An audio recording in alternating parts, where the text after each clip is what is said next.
In my last video in this series, I covered the cost of building my new gravel bike up from parts. I looked at two configurations with different wheels and tyres. For those of you that consider bike weight to be important, I'll summarise the costs and tell you how much that particular configuration of bike weighed.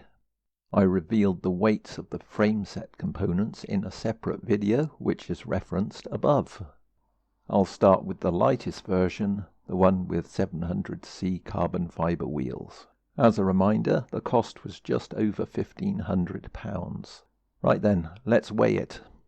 Including pedals, full set of mudguards, and a couple of water bottle cages, 9¼ kilos. I did weigh it without the pedals and the mudguards, and it was roughly a kilo lighter.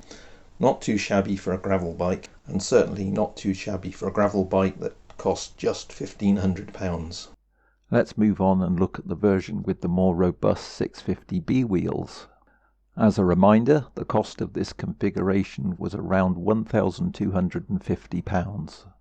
There are no mudguards or pedals on this weigh-in, and it comes to 8½ kilos, which makes sense because the difference between the wheel weights with tyres was only about 300 grams.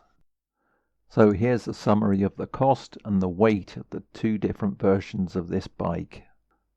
Of course, there are other versions of this bike that weigh a different amount. I've set up my gravel bike in dry day ride mode, that is, no mudguards. I've put on my 650B wheels with its slightly wider 36mm tyres for more comfort.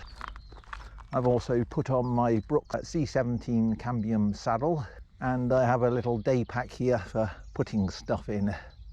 Hopefully the cost and weight shown here will give you an idea of what you can achieve on a budget. It should be noted that as I'm on the wrong side of 90 kilos, I didn't aim to build an especially lightweight bike. Particularly, I didn't want the frame, forks or wheels to be very light. I wanted them to be a bit more robust. Here are a couple of other videos in my One Bike series, and two of my other videos. Also click on the 5-minute roundel to subscribe. Finally, I'd love to hear your opinion about this bike, its weights and configurations. From me, for now, it's goodbye.